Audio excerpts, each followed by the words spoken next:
Ini adalah Hyundai Santa Fe facelift yang baru. Lu lihat perubahannya banyak banget faceliftnya. Depannya beda banget, belakangnya beda banget. Nah, depannya gue berasa mirip-mirip kayak Palisade. Nah, tapi desainnya sekarang tuh lebih mainstream ya. Dulu kan kontroversial, ada yang suka, ada yang jelek. Sekarang lebih mainstream lah, lebih bisa diterima. Yang berubah banyak juga, dia kayak kereta yang facelift, perubahan dalamnya banyak banget gedenya. Dia layarnya berubah menjadi 10 inci, dulu kan pecah dua ya kiri kanan, sekarang jadi satu nyambung seperti seamless. Lalu juga ada tombol untuk climate controlnya, AC dan lain sebagainya, itu sekarang berubah menjadi yang di tengah seperti ini nih. Dia campuran antara capacitive touchscreen dan juga tombol fisik, jadi udah sleek, keren banget, modelnya persis banget kayak Santa Fe dan Palisade. Nah, ini yang gue cobain, dapatnya adalah yang Prime Cartons ya. Ada beda, dia ada dua trim sekarang. Jadi seperti model-model Avanza, ada Veloz. Nah, dia ada Hyundai Cartons doang dan Hyundai Cartons X. Dan perubahannya juga cukup berbeda. Kalau yang Prime, gue contohin rem ya, ntar gue kasih tahu bedanya apa aja.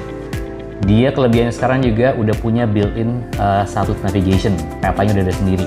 Walaupun ya kalau gue bilang sih nggak sebagus Waze atau Google Map ya, tapi it's better than nothing kan. Nah, yang ini mobilnya sedikit ada sejarah sih, karena gue sempet pakai ya model sebelumnya untuk operasional. Jadi yang sebelumnya aja udah berasa impresif ya, karena dia punya creature comfortnya tuh cukup lengkap ya buat yang entry levelnya MPV untuk bisa 6 penumpang atau 7 penumpang. Jadi gue pengen lihat seperti apa perbedaannya. Nah, kalau gue ngeliat sendiri, dia kalau mesin sama, mesin dia masih 115-an HP, torsinya 140-an lah Newton meter, 1,5 naturally aspirated, nggak ada yang berubah. Dia peredamannya bagus, dan either mesinnya halus atau peredamannya bagus, tapi suara mesin nggak masuk ke kabin. Suara luar juga nggak masuk ke kabin yang terlalu banyak lah ya. Sepadan dengan kelasnya memang. Di yang lain suspensinya sama, depan pakai McPherson, belakang pakai torsion beam, jadi nyaman untuk perkotaan. Emang ini untuk city car ya, utamanya nyaman untuk perkotaan. Dia settingannya penggerak roda depan, jadi efisien dan again nyaman untuk keluar kota, untuk keluar kota dan dalam kota sih, tapi biasanya untuk dalam kota. Yang berbedanya lagi, dia itu sekarang sudah improve lagi ADAS-nya. Jadi kalau yang sebelum ini, satu-satunya yang gue nggak suka tuh, atau yang sayang, adalah dia udah cruise control tapi nggak ada opsi untuk smart cruise control. Nah, kali ini ditambahin. Jadi menurut gue ini udah pas banget nih untuk mobil yang sekarang ya, kekinian untuk dalam kota dan luar kota. Dia udah ada smart cruise control, layarnya udah jadi gede kan, 10 inci, lalu dia juga udah obviously udah ada Blue Link kelebihannya. Yang Prime sih basically itu aja sih tambahannya. Tambahan utamanya yang menurut gue paling berguna tuh ada smart cruise controlnya. Nah, sekarang gue kasih tahu bedanya dengan yang Carton X. Nah, kalau Carton X itu dia eksteriornya obviously ada cladding ya, seperti crossover ya kan, kayak crossover. Dia ada cladding depannya lah, di atas over fender dan lain sebagainya, ada roof rack. Itu Carton X. Nah, tapi yang bedanya lagi dengan Prime, jadi Prime sudah improve banyak, Carton X lebih lagi, a cut above the rest lagi nih. Dia sekarang udah transmisinya, otomatisnya itu sudah lagi tidak di tengah konsol, tapi sudah pindah tuasnya menjadi di steering column. Jadi mirip banget seperti Santa Fe dan Palisade.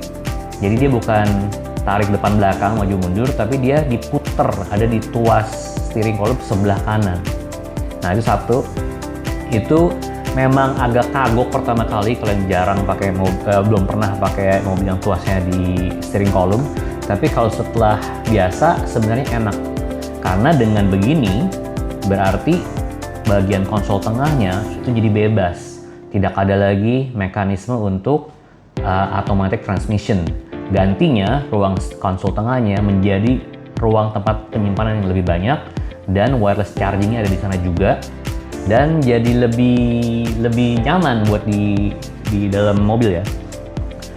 Tempat penyimpanannya lebih banyak. Dan sekarang kalau yang Karten X itu sudah punya pedal shifter. Nah, itu lebih keren lagi sekarang. Jadi dulu yang gue seneng kalau di Hyundai Starshift itu dia enak banget shiftnya antara, kan driving mode ada normal, eco, sama smart biasa gitu ya kalau Hyundai.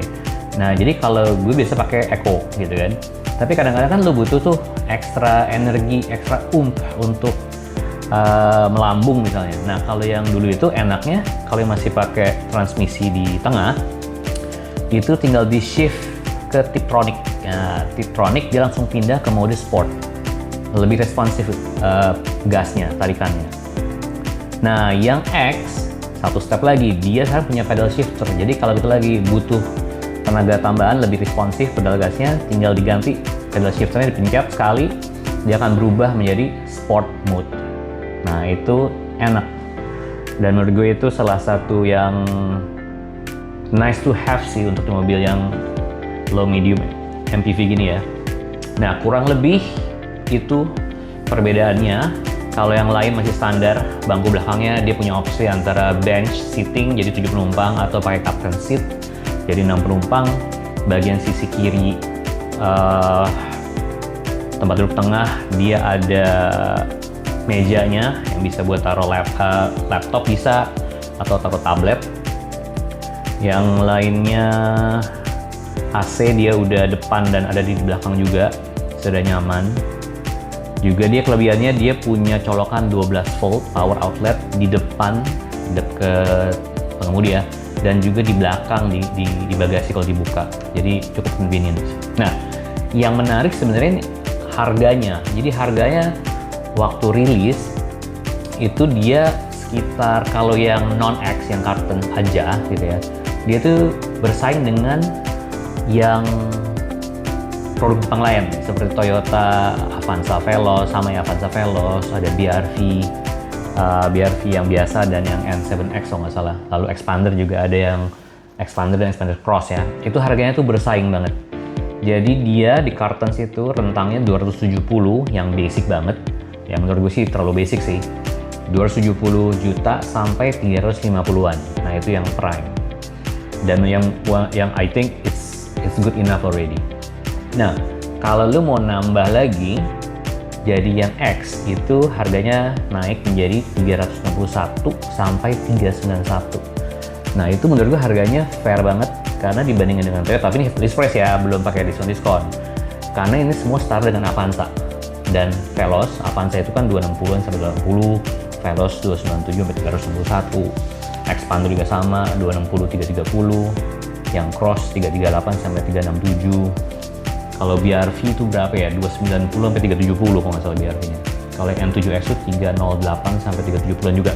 Jadi memang di atas, lebih premium dibanding merek Jepang yang lain. Tapi menurut gue you get more.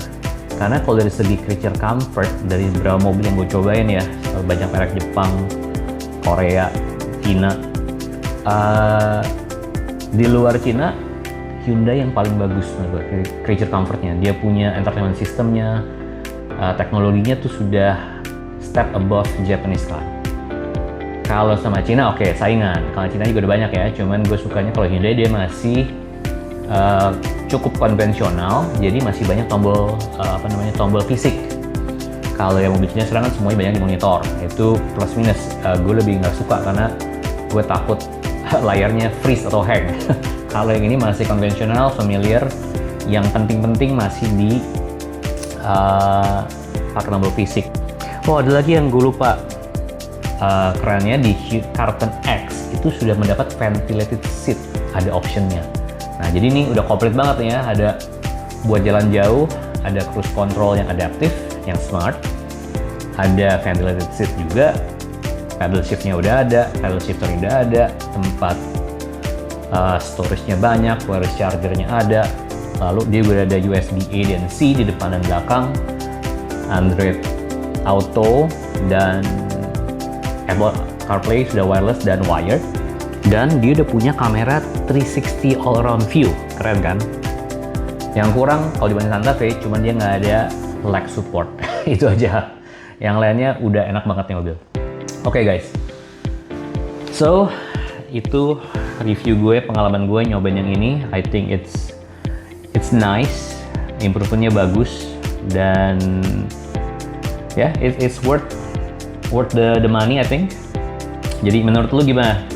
Apakah gue ada yang salah, ada yang kurang? Tolong ditambahin di komen. And juga gimana menurut pendapat lu tentang Hyundai Stargazer yang facelift ini?